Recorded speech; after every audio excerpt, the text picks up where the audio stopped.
ஒரு அற்புதத்தை பெற்றுக்கொள்வதற்கு, ஒரு அதிசயத்தை பெற்றுக்கொள்வதற்கு, ஒரு விடுதலையை பெற்றுக்கொள்வதற்கு, ஒரு சுகத்தை பெற்றுக்கொள்வதற்கு நாம் என்ன செய்ய வேண்டும் என்று கேட்டால் விசுவாசம் இருக்கணும். ரெண்டாவது, நம்முடைய வாழ்க்கையில் விரும்பணும். பார்த்துக்கொள்ளுங்க.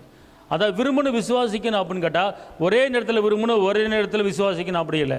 எந்த நேரம் பார்த்தாலும் ஒரு காரியத்தை ஜெயத்தை பெற்றுக்கொள்ளும் வரை, நீங்கள் எதிர்பார்த்த காரியங்கள் வரும் வரை விசுவாசமும் விருப்பமும் உங்கள் உள்ளத்துக்குள்ளே, உங்கள் ஆவியில், உங்கள் ஆத்துமாவில், உங்கள் எண்ணத்தில், உங்கள் நினைவில், உங்கள் சிந்தையில் அந்த விசுவாசம் ஓடிக்கொண்டே இருக்க வேண்டும்.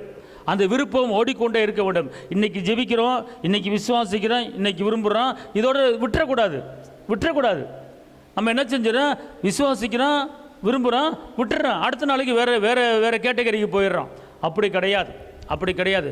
ஒரு காரியத்தை நீங்கள் எடுத்துக்கிட்டிங்கன்னா அந்த காரியத்தை பெற்றுக்கொள்ளும் வரை தினமும் அனுதினமும் விசுவாசமும் இருக்கணும், விருப்பமும் இருக்கணும்.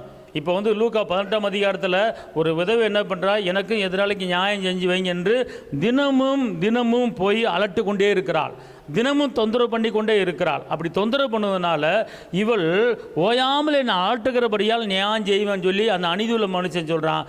இயேசு சொல்கிறாரு, இந்த அநீதியுள்ள மனுஷனை நியாயம் செஞ்சு வச்சானா, நான் நீதியுள்ள தேவை நியாயம் செய்வேன் அப்படிங்கிற. அப்படி என்றால் கிடைக்கும் வரை வரும் வரை விசுவாசத்தையும் விட்டுறக்கூடாது, விருப்பத்தையும் விட்டுறக்கூடாது.